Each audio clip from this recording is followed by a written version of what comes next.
Okay, kids. It's been a while, but I just haven't had any particularly cool projects going on. I told myself I wasn't going to do this, but we're foundering.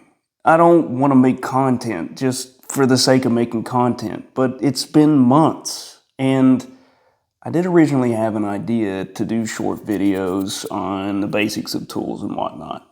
I think we already did one. I think I posted one, I think. So, back to basics, big old basics. Today, table saws for idiots.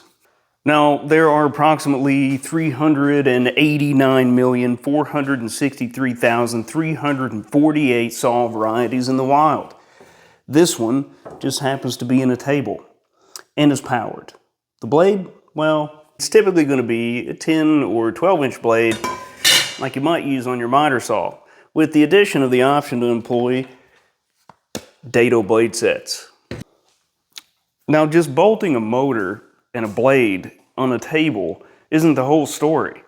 While you can call every table saw a table saw, they have developed varying identities over the years. You can generally expect to see 2 or 3 common variants. The contractor saw, or it might prefer the title job site saw, is generally smaller and always portable by some definition. This delta saw I use is a contractor saw, albeit significantly larger than most you might see a contractor dragging out of the back of his or her pickup. Another variant is the cabinet saw. This old rockler is a cabinet saw. Notice the cabinet? Huh? Yeah. Now, while this one is mobile, it's not something you're going to drag in and out of the shop on a regular basis. Cabinet saws are generally more permanent or semi-permanent fixtures in a shop. Their tables are generally large, more rigid, and usually entirely constructed from cast iron. This, combined with a general beefier construction and larger motors, make them significantly heavier and therefore more stable. This allows for significantly larger rip capacities and higher performance for deep cuts in harder woods. Now, I said 2 or 3 variants. The third one you may not ever see or use, but is still fairly common in larger shops or industrial settings.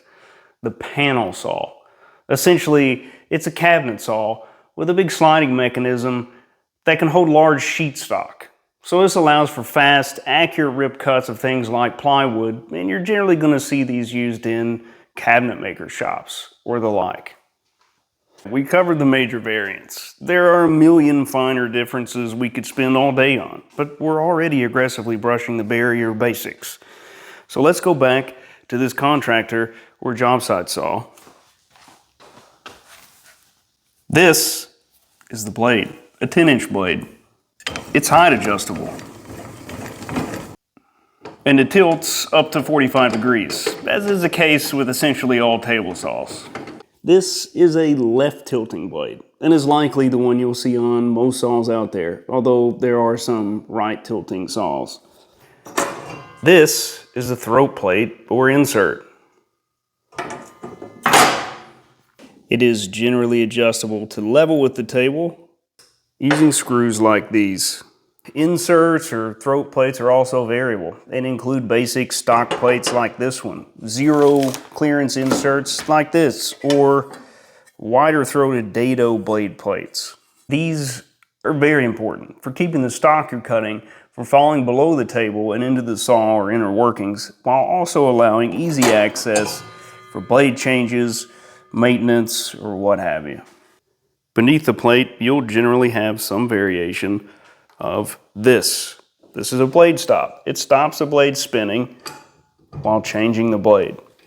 Unplug the saw before you do that. This is the fence. Like any fence, it's a kind of barrier, but maybe more appropriately called a bearing surface. The fence is usually calibrated to a gauge on the front fence rail that allows you to quickly make rip cuts or cross cuts of a given dimension. Again, there are tons of different fence systems, and they all have their own proprietary means of measurement and locking, but they all tend to work on the same general principles. This is the blade height adjuster. This allows you to adjust the height of the blade above the table level, usually to a fairly fine tolerance. they're all going to have some kind of mechanism for locking this in, usually by screwing this center hub in or out. This is the wheel for adjusting the tilt of the blade for bevel or miter cuts, usually up to, but sometimes greater than 45 degrees. Again, it has a locking mechanism. So we know all of this stuff about this table, but how the hell do we turn it on? Right here. This is the power switch. And generally speaking, you're going to have something similar to this on all saws. I like this one because it flips up to start and down to stop. Why is that so important? Well, because it makes it almost impossible to just bump up against this thing and send 60 flesh-hungry carbide teeth spinning violently at 7 billion miles an hour into you or anything else laying on the table until you're ready. Also, like it or not, you're going to find yourself in some semi-compromising positions while dancing with this violent, soul-lacking mechanism. So it's nice to just swing up a knee or slide your hand down to shut this thing off so you don't have to take your eyes off the blade or your stock. Never turn your back on these assholes. Since we've mentioned safety, let's talk about kickback. No, the manufacturer of your saw is not going to send you a check for using their product. Kickback is an often violent, genital mutilating event that occurs when the stock you're cutting binds in the blade and is suddenly, without warning, thrown back towards you in the direction of the blade's spin. Now, you're not always going to be sterilized by this. If you're more in the hobbit height range like myself, this means, at best, a bad bruise of the belly, and at worst, a compromised intestine filling your peritoneum with the sweet stench of your own feces. What in the Who would distribute such a violent mechanism to the general public? Fortunately, highly skilled engineers have developed at least 2 very effective kickback preventing tools that woodworkers around the globe immediately remove from their saws. The first of these, and the one with the most badass name, is the riving knife. Bring forth the knife of riving! The riving knife is a thin metal device that attaches the arbor and sits behind the blade. It moves in tandem with the blade as it's adjusted up and down.